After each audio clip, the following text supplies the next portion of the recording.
사랑하는 성도 여러분, 어제 하루도 주의 은혜 가운데 평안하셨습니까? 2017년 11월 18일 수요일 아침 매일 성경 말씀 묵상 시간입니다. 다 같이 사도신경으로 신앙 고백하며 오늘 말씀 묵상 시간 함께 시작하겠습니다. 나는 전능하신 아버지 하나님 천지의 창조주를 믿습니다. 나는 그의 유일하신 아들 우리 주 예수 그리스도를 믿습니다. 그는 성령으로 잉태되어 동정녀 마리아에게서 나시고 본디오 빌라도에게 고난을 받아 십자가에 못 박혀 죽으시고 장사된 지 사흘 만에 죽은 자 가운데서 다시 살아나셨으며 하늘에 오르시어 전능하신 아버지 하나님 우편에 앉아 계시다가 거기로부터 살아있는 자와 죽은 자를 심판하러 오십니다. 나는 성령을 믿으며 거룩한 공교회와 성도의 교제와 죄를 용서받는 것과 몸의 부활과 영생을 믿습니다. 아멘.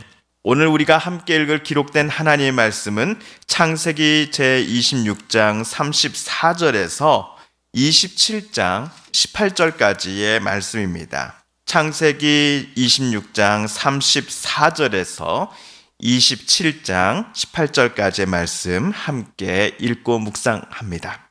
에서가 40세 해족 속 부에리의 딸 유딕과 해족 속 엘론의 딸 바스맛을 아내로 맞이하였더니 그들이 이삭과 리브가의 마음에 근심이 되었더라. 이삭이 나이가 많아 눈이 어두워 잘 보지 못하더니 맏아들 에서를 불러 이르되 내 아들아 하매 그가 이르되 내가 여기 있나이다 하니 이삭이 이르되 내가 이제 늙어 어느 날 죽을는지 알지 못하니 그런즉 내 기구 곧 화살통과 활을 가지고 들에 가서 나를 위하여 사냥하여 내가 즐기는 별미를 만들어 내게로 가져와서 먹게 하여 내가 죽기 전에 내 마음껏 내게 축복하게 하라. 이삭이 그의 아들 에서에게 말할 때에 리브가가 들었더니 에서가 사냥하여 오려고 들로 나가매 리브가가 그의 아들 야곱에게 말하여 이르되 내 아버지가 내 형 에서에게 말씀하시는 것을 내가 들으니 이르시기를 나를 위하여 사냥하여 가져다가 별미를 만들어 내가 먹게 하여 죽기 전에 여호와 앞에서 내게 축복하게 하라 하셨으니 그런즉 내 아들아 내 말을 따라 내가 내게 명하는 대로 염소 떼에 가서 거기서 좋은 염소 새끼 2마리를 내게로 가져오면 내가 그것으로 내 아버지를 위하여 그가 즐기시는 별미를 만들리니 내가 그것을 내 아버지께 가져다 드려서 그가 죽기 전에 내게 축복하기 위하여 잡수시게 하라. 야곱이 그 어머니 리브가에게 이르되 내 형에서는 털이 많은 사람이요 나는 매끈매끈한 사람인즉 아버지께서 나를 만지실진대 내가 아버지의 눈에 속이는 자로 보일지라 복은 고사하고 저주를 받을까 하나이다.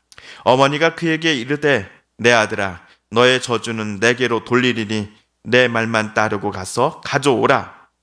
그가 가서 끌어다가 어머니에게로 가져왔더니 그의 어머니가 그의 아버지가 즐기는 별미를 만들었더라. 리브가가 집안 자기에게 있는 그의 맏아들의 에서의 좋은 의복을 가져다가 그의 작은 아들 야곱에게 입히고 또 염소 새끼의 가죽을 그의 손과 목에 매끈매끈한 곳에 입히고 자기가 만든 별미와 떡을 자기 아들 야곱의 손에 주니 야곱의 아버지에게 나아가서 내 아버지여 하고 부르니 이르되 내가 여기 있노라.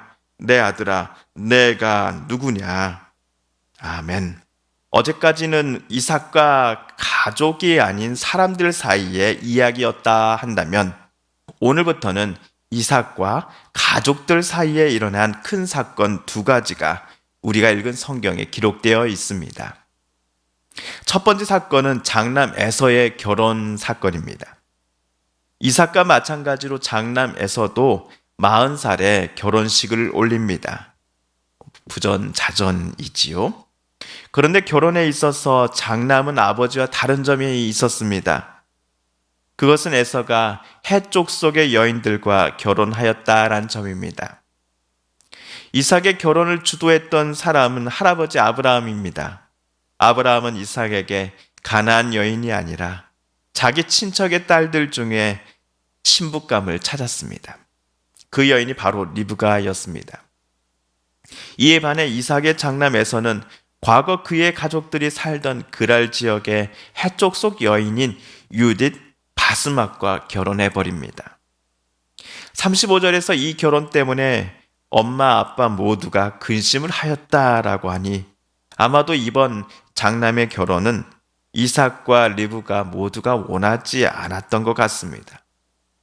이삭의 하나님께서 할아버지, 아버지, 그리고 후손들에게 주시겠다라고 하는 땅과 후손에 대한 약속을 에서는 가볍게 여긴 듯 싶습니다. 그리고 두 번째 사건은 이삭의 아내 리브가가 남편 이삭을 속인 사건입니다. 첫째 아들이 아버지로부터 받아야 할 장자로서의 모든 축복들을 둘째 아들 야곱이 받을 수 있도록 아내 리브가는 남편 이삭을 깜짝같이 속이고자 합니다. 우리 옛말에 10손가락 깨물어 안 아픈 손가락 없다라는 말이 있습니다. 내가 낳아서 기른 자식들 중에 더 귀한 놈, 더 미운 놈이 없다라는 의미의 옛말일 것입니다. 하지만 이삭 가족은 달랐습니다. 우리가 앞에서 보았듯이 아버지 이삭은 장남 에서를 좋아했습니다. 자기 성품과는 정반대로 매우 활동적이고 사냥을 다녀오면 꼭 맛있는 요리를 만들어 내어주는 장남을 아버지 이삭은 더 마음에 들어 했습니다. 반면 어머니 리브가는 차남 야곱을 더 좋아했습니다. 형에 반해 야곱은 집에서 어머니와 머무는 시간이 더 많았고 아버지에게서 사랑을 못 받는 듯 보이는 차남이 어머니로서는 안쓰러웠기 때문 아니었을까 싶습니다. 이처럼 이삭과 리브가 부부는 자기가 편애하는 자식이 분명했습니다. 어머니가 첫째 에서를, 아버지가 둘째 야곱을 살갑게 대했다라는 기록을 지금까지 우리는 발견하지 못합니다. 자, 이삭은 에서와 야곱을 60세에 얻었습니다. 그리고 오늘 에서는 40살의 결혼식을 올렸다라고 적혀져 있습니다. 그렇다면 오늘 우리가 읽고 있는 창세기 26장 끝에서 27장 사이에서 이 이삭의 나이는 적어도 100살 이상은 되었을 것입니다. 아버지 아브라함과 함께 모리아 산에 올라가 제단 위에 온몸이 묶여진 채 눕혀졌던 이 10대 후반 또는 20대 초반의 이삭이 이제는 세월이 엄청나게 흘러서 100세 이상의 노인이 되었습니다. 그러자 이삭은 자기가 죽기 전에 온전한 정신으로 자녀들을 축복해 주고자 합니다. 특히 장자권을 지닌 자기가 편애하는 에서에게는 장남으로서의 축복을 빌어주고자 했습니다. 그래서 이삭은 첫째를 자기 방으로 불러서는 오늘 이렇게 말합니다. 7절이지요. 나를 위하여 사냥하여 가져다가 별미를 만들어 내가 먹게 하여 죽기 전에 요 앞에서 내게 축복하게 하라 하였으니, 자기를 더 많이 축복해 주고 싶다는 아버지 말씀 들을 때 에서는 자기가 아버지께 여전히 인정받고 있다는 생각에 행복했을 겁니다. 그러면서도 동시에 에서는 분명 슬펐을 겁니다. 아버지는 어린 시절 늘 슈퍼맨과 같은 분이었는데 세월 앞에 장사가 없다고 오늘 그의 눈에 비춰진 아버지는 너무나 연로한 분이었기 때문입니다. 하지만 자기를 늘 믿어주는 아버지를 위해 오늘 또 에서는 사냥을 해와서는 최고의 요리를 만들 생각으로 사냥 장비들을 챙기기 시작하였습니다. 그런데 아버지와 아들 사이의 대화를 어머니가 문 밖에서 엿드는 겁니다. 리브가는 장남이 들로 나간 것을 확인하고서는 둘째 야곱을 부엌으로 부릅니다. 아들아, 아빠와 형이 말하는 것을 엄마가 다 들었어. 이제부터 너는 무조건 엄마가 시키는 대로만 해야 해. 우리 집 기르는 좋은 염소 새끼 2마리를 당장 내가 잡아오면 엄마가 아빠가 좋아할 만한 요리를 만들어낼게. 그 요리를 너는 아버지 방에 직접 갖다 드려. 왜냐하면 형이 아니라 둘째 야곱 내가 아버지께 축복받기를 이 어미는 원하기 때문이야. 하지만 야곱은 어머니의 말에 순순히 예, 어머니 그렇게 할게요 라고 대답하지 않았습니다. 이번 어머니의 계략은 머리 좋은 야곱이 볼 때 실패할 가능성이 매우 높았기 때문입니다. 형님은 온몸에 털이 많은 사람인데 자기는 손이 매끈매끈한 사람이었지요. 아무리 아버지의 시야가 흐릿하다고 하나 촉감으로 이 손이 에서의 손인지 야곱의 손인지를 아버지는 판단할 수 있을 것입니다. 그리고 목소리로도 분별이 가능할 것입니다. 그러니 어머니 말처럼 아버지를 속이려고 했던 것 때문에 축복은커녕 오히려 저주를 받게 될지도 모른다라고 하는 우려를 야곱은 안 할래야 안 할 수가 없었던 것이죠. 하지만 어머니는 리브가는 단호합니다. 13절입니다. 어머니가 그에게 이르되 내 아들아 너의 저주는 내게로 돌리리니 내 말만 따르고 가서 가져오라. 아들아 혹시라도 이번 일로 저주를 받아야 한다면 그 모든 저주는 어미인 내가 받을 것이다. 그러니 아들 너는 어떤 걱정도 하지 말고 이제 어미만 믿고 내가 시키는 것들만 하려무나. 어머니 리브가는 남편이 평소에 좋아하는 별미를 만들어냈습니다. 또한 둘째 아들에게 큰아들 에서가 평소에 입고 있는 좋은 옷을 입혔습니다. 그리고 염소 새끼의 가죽을 야곱의 손과 목에 매끈매끈한 그 부분들에 둘러주었습니다. 혹시라도 남편이 의심스러워서 야곱의 몸을 손으로 만져볼 것을 대비하기 위해서였겠지요. 이제 모든 준비는 끝났습니다. 둘째 아들은 어머니가 막 만들어 놓은 김이 모락모락 뜨겁게 피어오르는 요리가 담긴 냄비를 들고서 아버지 방을 향해 걸어갔습니다.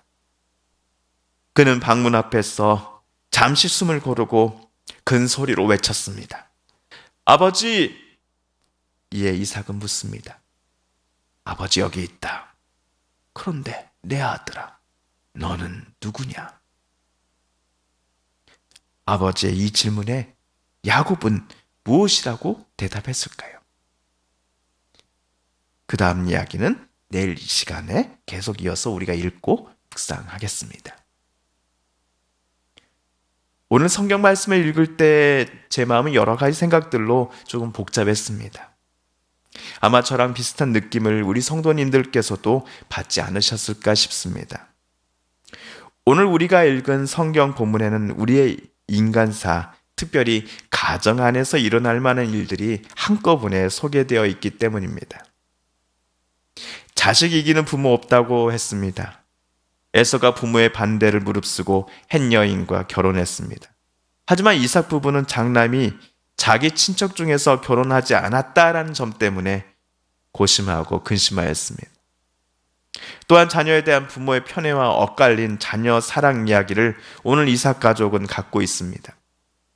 자녀들 중에 자기가 특별히 사랑하는 이들이 하나님께서 주시는 복을 다른 자녀보다 더 많이 받기를 이삭 부부는 각각 원했습니다.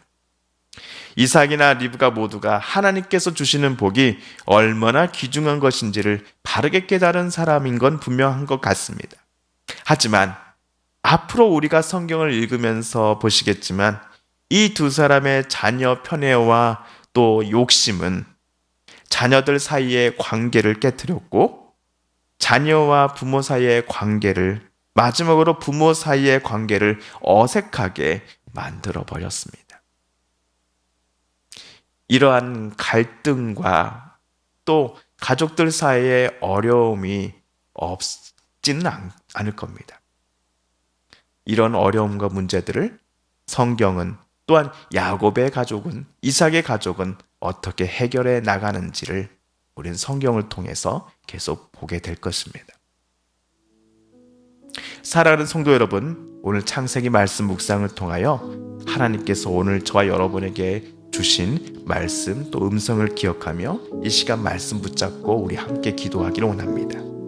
또한 우리 성도님들과 가족들 중에 하나님의 고쳐주심과 일으켜 세워주심을 놓고 간절히 기도하는 분들이 계십니다. 이 시간 그분들의 이름을 부르며 함께 우리도 기도드리십시다. 코로나19가 하나님 어서 속히 사라지게 하여 주소서. 코로나19로부터 더 이상 고통받는 이들이 없게 하여 주소서. 코로나19로부터 이 나라 이 땅을 치료하여 주시고 자유케 하여 주소서. 함께 기도하며 마지막으로 우리가 가지고 나온 간절한 기도 제목 하나님께 아뢰며 하나님의 은혜 보좌 앞으로 더 가까이 나아가겠습니다. 함께 기도합니다.